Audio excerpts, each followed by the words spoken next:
우리 이렇게 좌우 앞뒤 분들에게 이렇게 미소를 지으시면서 이렇게 인사했으면 좋겠습니다.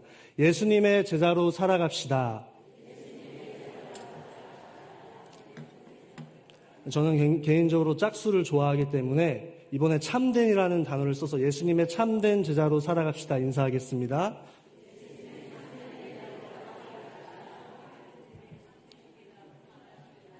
아멘. 감사합니다. 지금으로부터 4년 전 2020년은 코로나 팬데믹으로 전무후무한 우리의 일상 가운데 매우 어려운 시기였습니다. 코로나19라는 전염병으로 인해 한 개인, 한 가정, 한 사회, 한 국가가 매우 혼란스럽고 경직된 시기였습니다. 저는 개인적으로 그때 당시에 우리 일상의 가장 큰 화두는, 가장 큰 이슈는 한 뉴스의 소식이었다고 생각이 듭니다. 그것은 바로 중앙재난본부에서 때마다 우리에게 알려주는 사회적 거리두기 단계에 따른 코로나19 집합금지 명령이었습니다. 그때 당시에 우리의 기억을 되살리고자 한 자료를 준비했습니다. 자료를 띄워주시겠습니까? 좀 키워주시겠습니까? 네, 감사합니다. 제가 한번 읽어보겠습니다. 사회적 거리두기 전국 1단계로 조정, 고위험 다중이용시설 방역관리 강화, 수도권은 방역수칙 의무화 시설 확대 등 2단계 조치 일부 유지, 2020년 10월 12일 0시부터, 자정부터 시행한다는 겁니다. 다시 펼쳐주십시오. 결국에 우리가 눈을 보면 알 수 있듯이 각각 해당되는 내용은 조금 상이하지만 공통된 한 단어가 있습니다. 무엇일까요? 인원 제한입니다. 특히 우리 눈에 들어오는 교회에 해당되는 행정명령은 다음과 같았습니다. 제가 읽어드리겠습니다. 대면 예배 가능하되 인원 제한, 모임 및 식사 금지, 현장 예배, 참석 인원수는 예배실의 좌석수의 30% 이내였습니다. 사랑하는 여러분, 우리가 지금 보고 있는 고작 A4 용지의 한 장밖에 안 되는 저 행정명령이 그 당시 우리의 일상의 가장 큰 화두이자 이슈이었던 이유는 무엇이었습니까? 그것이 바로 우리가 지켜야 하는 명령이었기 때문입니다. 명령이란 표준국어대사전에서 다음과 같이 정리합니다. 법률, 공법적 의무를 부과하여 국민의 사실상 자유를 제한하는 처분. 한마디로 명령은 저와 여러분과 같이 국민일지라도, 법의 보호를 받아야 되는 국민일지라도 강제적으로 우리의 자유를 제한할 수 있는 것입니다. 저와 여러분이 코로나 팬데믹 때 한참 유행하던 시기에 저 한 장 정도 되는 사회적 거리두기 단계를 집합금지 명령을 지켰던 것처럼 오늘 본문은 우리에게 예수님의 제자라면 마땅히 지켜야 하는 명령이 무엇인지를 가르쳐 줍니다. 그래서 오늘 설교의 제목을 다음과 같이 정해봤습니다. 마지막 명령입니다. 우리 함께 따라하겠습니다. 마지막 명령. 마지막 명령. 저와 함께 오늘 말씀을 통해 예수님이 가르쳐 주시는 명령하신 마지막 명령이 무엇인지 알게 되길 주님의 이름으로 소망합니다. 특별히 그 말씀을 듣는 것과 이해하는 것에 그치지 않고 우리 삶에 적용하길 주님의 이름으로 소망합니다. 오늘 말씀의 본문을 들어가기 전에 본문을 보다 더 잘 이해하기 위해서는 두 가지 이해가 필요합니다. 본문이 위치한 이 마태복음 28장에 대한 이해가 필요합니다. 더 정확히 말하면 마태복음 전체 28장에서 오늘 본문이 어떤 위치에 있으며 특별히 그 본문의 상황은 어떤 상황인지를 우리 두 가지 이해할 필요가 있습니다. 오늘 본문은 십자가에 죽으시고 3일 후에 부활하신 주님이 갈릴리에서 그의 제자들을 다시 만나신 사건입니다. 마태복음의 저자인 마태는 마태복음 5장 1절과 2절에 우리에게 알 수 있는 산상수훈 기억하시겠죠? 팔복에 대해서 예수님이 산에 올라가셔서 그의 제자들에게 첫 번째 설교하셨던 그 산상수훈의 이미지를 우리에게 자연스럽게 떠올리게 합니다. 왜냐하면 오늘 본문 28장 본문은 아니지만 우리 16절을 같이 한번 읽어보겠습니다. 우리 성경책을 보시고 함께 읽겠습니다. 시작. 11 제자가 갈릴리에 가서 예수께서 지시하신 산에 이르러. 아멘. 감사합니다. 마태복음의 저자인 마태는 의도적으로 우리에게 이 본문이 마태복음 5장 1절과 연결됨을 우리에게 가르쳐주고 있습니다. 특별히 그리고 마태복음의 저자인 마태는 산상수훈의 가르침을 못지않게 부활하신 주님, 죽음을 이기신 부활하신 주님이 다시 만난 그의 제자들에게 다시 한번 산에 올라가셔서 중요한 메시지를 전하고 있다는 상황을 우리에게 의도적으로 가르쳐주고 있다는 것입니다. 그래서 유명한 해링턴이라는 신학자는 다음과 같이 이 본문을 주석했습니다. 제가 읽어드리겠습니다. 마태복음 28장 16절에서 20절은 예수님의 부활 내러티브의 결론이면서 마태복음 전체를 종결한다. 여러분, 정리하면 오늘 본문은 마태복음 5장의 산에서 처음 제자들에게 예수님이 가르쳐 주신 그 가르침, 그 내용과 연결이 되면서 특별히 오늘 마태복음 전체에서 예수님의 부활 이야기의 마지막 결론이면서 또한 마태복음 전체 28장을 종결하는 결론에 해당하는 것입니다. 다시 말해서 영화와 드라마로 이야기한다면 마지막화, 굉장히 중요한 대목이라는 것입니다.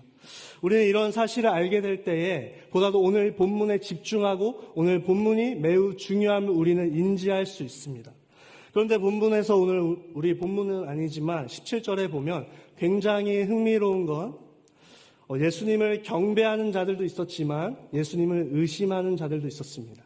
정확히는 주님을 경배하는 자들도 있었고 동시에 부활하신 주님을 확신하지 못하고 여전히 믿지 못하고 의심하는 자들이 있었다는 사실을 알 수 있습니다. 17절을 제가 읽어드리겠습니다. 눈으로 따라오십시오. 예수를 배웠고 경배하나 아직도 의심하는 사람들이 있더라. 아멘. 결국에 부활하신 주님을 경배하는 마음으로 온 사람들, 동시에 의심하는 사람들이 주님 앞에 있었습니다. 그렇다면 그런 상황에서 부활하신 예수님은 어떤 마지막 가르침을 우리에게 주셨을까요? 우리 다 함께 18절, 19절을 다 같이 읽겠습니다. 시작. 예수께서 나와 말씀하여 이르시되 하늘과 땅의 모든 권세를 내게 주셨으니 그러므로 너희는 가서 모든 민족을 제자로 삼아 아버지와 아들과 성령의 이름으로 세례를 베풀고 아멘. 그대로 띄워주십시오. 예수님은 나와 오셔서 말씀하셨습니다. 하늘과 땅의 모든 권세를 내게 주셨다. 누가요? 하늘에 계신 아버지께서. 그러므로 너희는 가서 모든 민족을 제자로 삼아 아버지와 아들과 성령의 이름으로 세례를 베풀라고 하셨습니다. 특별히 우리가 주목해야 할 것은 이 표현은 익숙한 표현입니다. 구약성경 다니엘서 7장 13절 14절에 나오는 인자에 대한 약속에 대한 성취를 예수님이 직접 하시는 것입니다. 내가 바로 그 인자다. 하늘과 땅의 모든 권세를 내가 위임받았다. 그러면서 중요한 것은 오늘 본문에 네 가지 동사를 예수님은 사용하십니다. 네 가지 동사를 사용하십니다. 가다, 세례를 베풀다, 삼다, 가르치다. 이 네 가지 동사가 다 중요한 것이 아니라 핵심되는 동사가 있는데 삼다라는 핵심 동사가 있습니다. 특별히 삼다라는 이 단어가 오늘 우리 문법적으로는 드러나지 않지만 자세히 살펴보면 명령형으로 쓰여 있습니다. 다시 말해서 예수님의 마지막 명령의 핵심 내용은 가서 너희가 모든 민족을 제자로 삼으라는 것입니다. 여기서 특별히 모든이라는 단어는 그 당시 1세기에 히브리어를 사용하는 유대인뿐만 아니라 헬라어 등 그 외의 이방인을 모두 포함한 단어입니다. 오늘날에 적용하면 저와 여러분과 같이 날 때부터 유대인은 아니지만 예수를 믿는 모든 이방인들을 포함한 단어입니다. 다시 말해서 예수님은 모든 민족을 너희가 제자로 삼으라고 하시는 겁니다. 사랑하는 성도 여러분, 우리가 예수님의 마지막 명령을 지켜야 되는 제자인 줄 믿습니다. 우리는 날 때부터 죄인이었지만 예수 그리스도를 믿는 은혜로 구원받았습니다. 하나님의 사랑, 놀라운 사랑과 그 신 은혜로 우리는 구원받았습니다. 그러나 우리가 그 구원받은 것에 감격하고 감사하는 것에 멈춰 있어서는 안 되는 것입니다. 부활하신 주님은 2000년 전에 주님을 경배하는 자들이나 주님을 의심하는 자들이나 그들 모두 앞에서 담대하게 명령하셨습니다. 너희는 가서 모든 민족을 제자로 삼으라고. 2000년 후에 오늘날 저와 여러분에게 동일하게 예수를 믿고 구원받은 백성들에게 동일하게 명령하십니다. 너희는 가서 모든 민족을 제자로 삼으라고. 하지만 안타깝게도 우리는 예수님의 마지막 명령을 단지 어떤 영혼 구원의 열정을 가진 목회자나 혹은 선교사나 어떤 성도에게만 적용된다고 생각하는 것 같습니다. 그래서 이 명령을 받을 때 읽으면 가슴이 뛸 때도 있지만 나와는 상관없는 일이며 때로는 내가 포기해야 할 일이라고 단정 짓는 것 같습니다. 하지만 기억하십시오. 오늘 이 명령은 예수님을 믿고 따르는 모든 제자들에게 하신 말씀이라는 사실을 우리는 꼭 기억해야 합니다. 특별히 우리가 모든 민족을 제자로 삼는다. 이 말씀에 대한 구체적인 내용이 있습니다. 예수님이 가르쳐주신 그러면 우리가 어떻게 그 모든 민족을 제자로 삼을지 우리 한번 첫 번째 함께 따라하겠습니다. 세례를 베풀라. 세례를 베풀라. 우리 19절 하반절을 같이 한번 읽겠습니다. 아버지와부터 시작. 아버지와 아들과 성령의 이름으로 세례를 베풀고. 아멘. 여러분, 이 말씀을 문자 그대로 적용하게 된다면 내가 세례를 베풀어야 된다고 생각할 수 있습니다. 근데 우리가 생각해 보죠. 내가 세례를 직접 베푸는 것일까요? 이게 정확한 말씀의 적용일까요?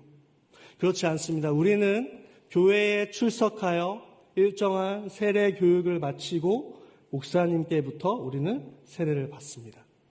그렇다면 이 말씀을 지킬 수 있는 건 목회자, 특별히 정확히 말하면 목사에게만 지킬 수 있는 명령일까요? 아닙니다. 저와 여러분이 품고 있는 태신자, 전도하는 그 대상자를 교회로 인도하는 일, 그 영혼을 세례를 받도록 인도하는 일, 또 그가 세례 교육을 받을 때까지 함께 해주는 일, 그리고 끝내 목사님으로부터 세례를 받는 일로 우리는 지킬 수 있습니다. 특별히 우리가 이 메시지를 조금 더 정확하게 이해할 필요가 있는데 단순히 우리가 세례를 받는 것으로 인도하는 일은 내가 섬기고 있는 이 교회에 나를 아는 한 사람을 더 늘리기 위함이 아닙니다. 단순히 나의 인맥을 늘리기 위함이 아닙니다. 정확히는 삼위 하나님과 새로운 관계를 맺게 하도록 하는 것입니다. 어떤 것일까요? 죄인이 이제 더 이상 죄인이 아니라 예수 그리스도를 믿고 세례를 받음으로 그 삼위 하나님과 함께 새로운 가족, 하나님을 아버지라 부를 수 있게 되고 하나님 아버지가 자녀를 돌보듯이 그런 부모와 자녀의 새로운 관계를 시작하도록 우리가 세례를 받도록 인도하는 일이라는 사실을 우리는 기억해야 합니다. 저와 여러분이 바라건대 이 세례를 받는다는 의미를 분명하게 이해하며 우리가 품고 있는 그 영혼을 우리 교회에 인도하기를 주님의 이름으로 소망합니다. 다음은 우리 본문 20절을 같이 읽겠습니다. 내가 너희에게 시작. 내가 너희에게 분부한 모든 것을 가르쳐 지키게 하라. 볼지어다 내가 세상 끝날까지 너희와 항상 함께 있으리라 하시니라. 아멘. 예수님은 두 번째로 가르쳐 주셨습니다. 내가 너희에게 어떤 것이요? 분부한 모든 것을 가르쳐 지키게 하라. 여기서 모든 것은 무엇일까요? 예수님의 삶과 가르침입니다. 특별히 우리는 예수님의 삶을 본받아 가르치고 전해야 된다는 것입니다. 그럼 우리가 복음서, 마태복음, 마가복음, 누가복음, 요한복음을 읽을 때 예수님의 모습이 그려집니다. 예수님이 보여지는 모습의 삶의 모습이 우리에게 담겨집니다. 한마디로 요약하면 다른 사람을 섬기는 삶입니다. 어떤 삶이요? 다른 사람을 섬기는 삶. 예수님은 3년 공생애 동안에 그 당시에 천대받고 멸시를 받고 사회적인 약자인 세리와 창녀와 가난한 자, 과부, 다양한 질병을 가진 병자들, 심지어는 귀신 들린 자들을 직접 찾아가시고 치유하시고 그들에게 복음을 전하셨습니다.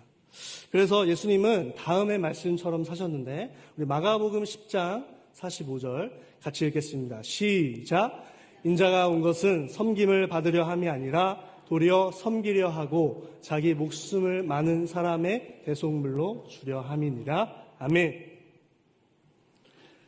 여러분, 예수님은 다른 사람을 섬기기에 오셨다고 고백했을 뿐만 아니라 앞서서 제가 말씀드린 것처럼 그렇게 사셨습니다. 보다 더 중요한 건 하나님 아버지의 구원이라는 큰 계획의 뜻을 다 이루시기 위해 십자가의 그 참혹한 고통을 다 참으시고 그의 두 손과 두 발과 머리는 피 흘리시고 수치당하시고 침뱉음 당하시고 모욕을 당하시고 끝내 죽으심으로 말씀 그대로 사람의 대속물로 내어주셨습니다. 사랑 여러분, 동서고금을 막론하고 교육에 있어서 굉장히 중요한 절대적인 원칙이 있습니다. 무엇일까요? 바로 본보기의 중요성입니다. 가르치는 자의 삶이 본받을 점이 전혀 없다면 그의 입술로 나오는 게 다양한 정보이자 지식이고 중요한 가치일지라도 그 가르침을 듣는 사람은 절대 듣지 않습니다. 그 삶이 본받지 못한다면. 근데 우리가 이 말씀을 적용했으면 좋겠습니다. 우리의 삶은 어떤가요? 예수님과 똑같이 100% 살 수는 없지만 다른 사람을 섬기기 위해 애쓰며 살고 있습니까? 예수님을 아직 믿지 않는 내 가족과 내 이웃에게 비추어 봤을 때 그들은 삶의 주인이 자신이 되어 아직 예수를 믿지 않았기 때문에 맘대로 살지만 나는 예수를 믿었지만 그들과 똑같이 생각하고 말하고 행동하고 있지 않습니까? 무엇보다 오늘날 이 시대가 중요한 자본주의 사회이기 때문에 돈을 최고의 가치로 여기며 나의 명예를 최고의 가치로 여기며 똑같이 살고 있지 않은지 우리는 점검해 봐야 됩니다. 왜냐하면 예수님의 삶의 흔적이 우리 삶 가운데 전혀 드러나지 않는다면 우리의 전도는 100%, 200% 실패할 것입니다. 100%, 200% 실패할 것입니다. 저는 우리의 삶이 다시 한번 예수님의 삶을 본받길 주님의 이름으로 소망합니다. 예수님이 다른 사람을 섬기신 그 삶을 본받아 우리가 작정하고 마음에 품은 그 영혼에게 본이 되길 주님의 이름으로 소망합니다. 그래서 우리의 삶 자체가 그들에게 메시지가 되어 그들에게 복음이 전해지는 그런 놀라운 일들이 일어나기를 주님의 이름으로 소망합니다. 그런데 이렇게 예수님의 삶을 본받으며 사는 것이 쉽지 않습니다. 어렵습니다. 그저 세상으로 봤을 땐 답답해 보이고 손해보는 것 같아 보이고 뒤처지는 것 같아 보입니다. 근데 그런 생각이 들 때에 저와 여러분은 그럼 이제 그만 이 예수님의 마지막 명령을 덮어놓고 회피하고 그만 포기해야 할까요? 예수님의 제자로 사는 삶을 이제 그만 우리는 포기해야 할까요? 이때 우리는 본문이 가르쳐주는 귀한 약속의 말씀을 다시 붙들어야 합니다. 20절 하반절 우리 자막을 보시고 같이 크게 읽겠습니다. 내가 세상 끝날까지 너희와 항상 함께 있으리라 하시니라. 아멘. 우리 한 번 더 읽겠습니다. 내가 세상 끝날까지 너희와 항상 함께 있으리라 하시니라. 아멘. 우리 약속의 말씀을 단지 예수님이 세상 끝날까지 나와 항상 함께 하신다는 이 말씀을 가볍게 여기거나 위로의 말로 여기거나 친숙한 말로 여겨서는 안 됩니다. 주님이 뭐라고 하셨어요? 하늘과 땅의 모든 권세를 주셨는데 그 예수님이 세상 끝날까지 내가 너희에게 명령한 모든 걸 지킬 때까지 같이 있어 주신다고 하셨습니다. 항상 함께 주신다고 하셨습니다. 저와 여러분이 예수님의 마지막 명령을 지키고자 살아갈 때에 세상에 살아갈 때 낙심되는 일들도 경험하게 되고 특별히 우리가 복음을 전파하는 일, 내 가족, 내 이웃에게 전할 때 그 과정이 매끄럽지 않고 내 감정이 상하고 마음이 요동치고 포기하고 싶을 때에 이 약속의 하나님의 말씀을 붙들고 다시금 예수의 제자답게 살길 주님의 이름으로 소망합니다. 말씀을 정리하려고 합니다. 사랑하는 서울남교회 성도 여러분, 저는 한 가지 이미지와 저의 개인적인 이야기를 하고 마치고 싶습니다. 이미지를 띄워주세요.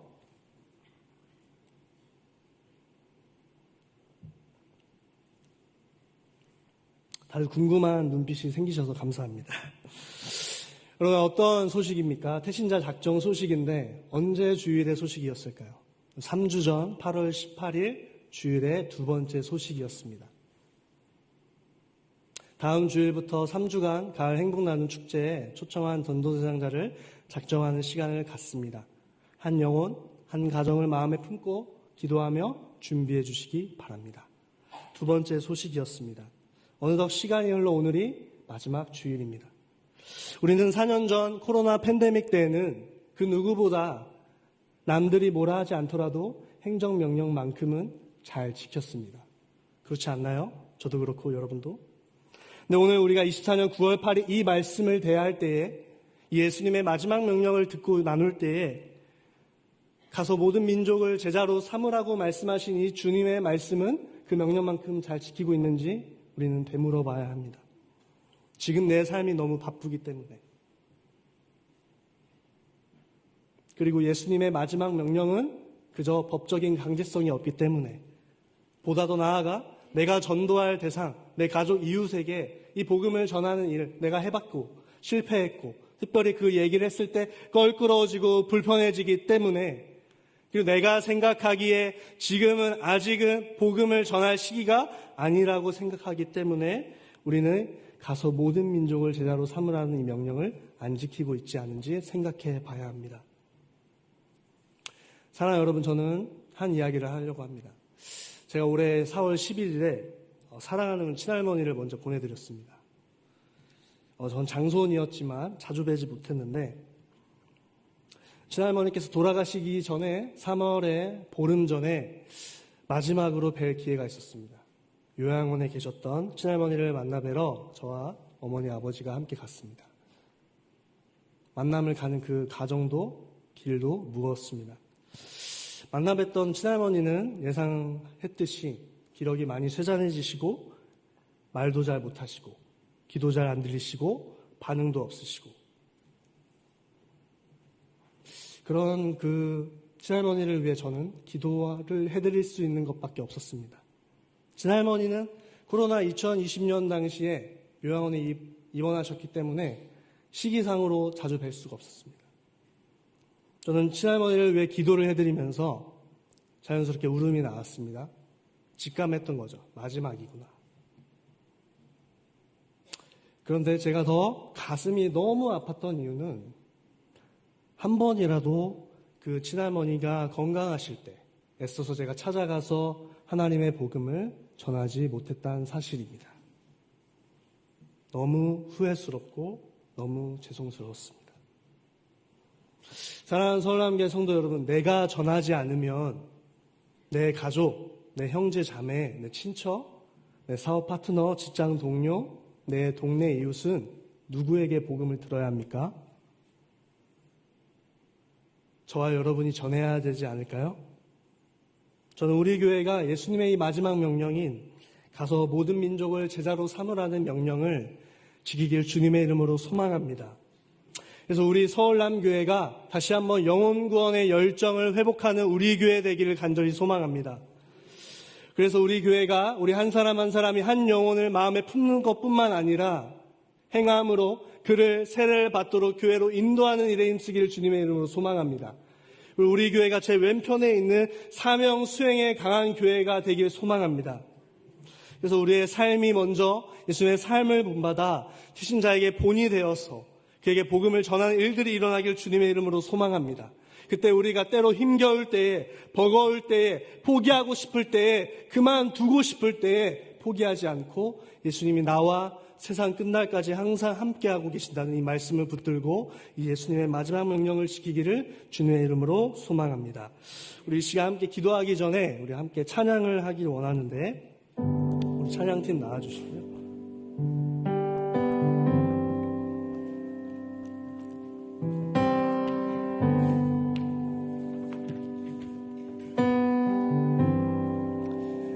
졸립지만 이 시간 들은 말씀을 기억하며 기도했으면 좋겠습니다. 복음 찬양 그리스도의 계절이라는 찬양인데 어렵지 않습니다. 성도님들께서 함께 마음을 모아 이 그리스도의 계절을 함께 찬양하고 한 가지 기도 제목을 놓고 함께 합심하여 기도했으면 좋겠습니다.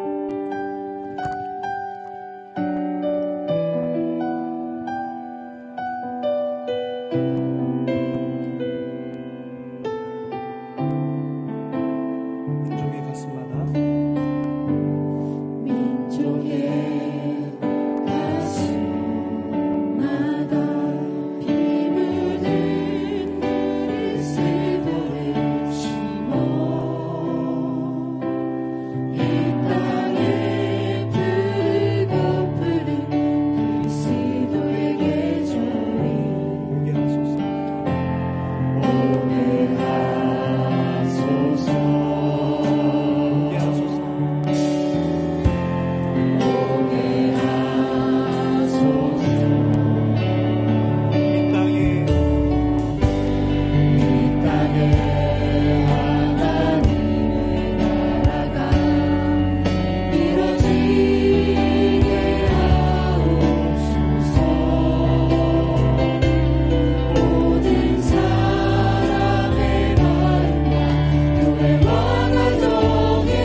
기도하길 원합니다.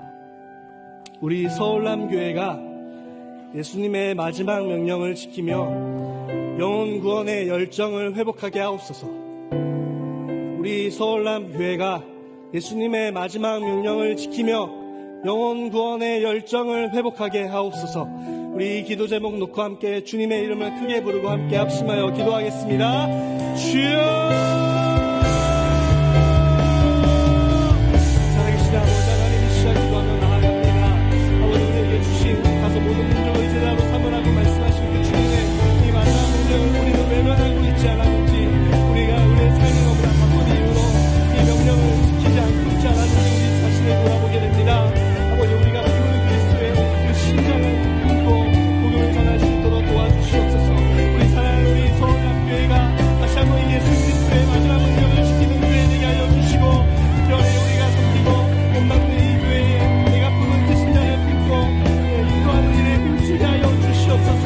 아버지, 한 영혼을 작정하고 푸는 것으로 그치는 것이 아니라 그 영혼을 이 교회를 인도하는 일에 애써서 힘을 낼 수 있는 우리 한 사람 한 사람 되게 하여 주시고, 영혼 구원의 열정을 우리 서울남교회가 회복하게 하여 주시옵소서.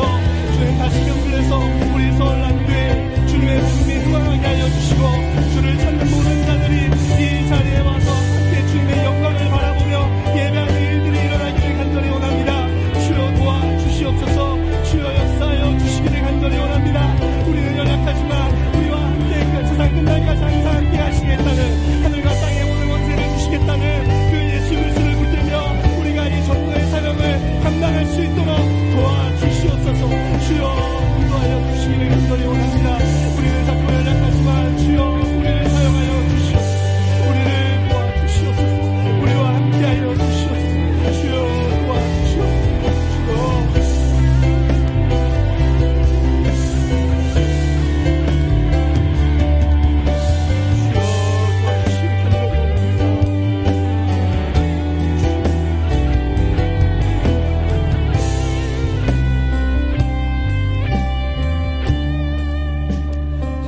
기도하겠습니다. 살아계신 하나님 아버지, 오늘 말씀을 통해 내가 우리 서울남교회가 잊고 있던 예수님의 마지막 명령, 가서 모든 민족을 제자로 삼으라는 이 명령을 나누게 하시니 감사를 드립니다. 주님, 우리 서울남교회가 다시 영혼구원의 열정을 회복하게 하여 주시옵소서. 그래서 우리가 한 영혼에게 복음을 전하는 일에 애써서 힘을 낼 수 있게 하여 주시옵소서. 그때 우리가 때로 지칠 때 주님이 나와 항상 함께 하신다는 이 말씀을 붙들며 끝까지 명령을 지키며 제자로 살게 하여 주시옵소서. 감사드리며 예수님의 이름으로 기도합니다.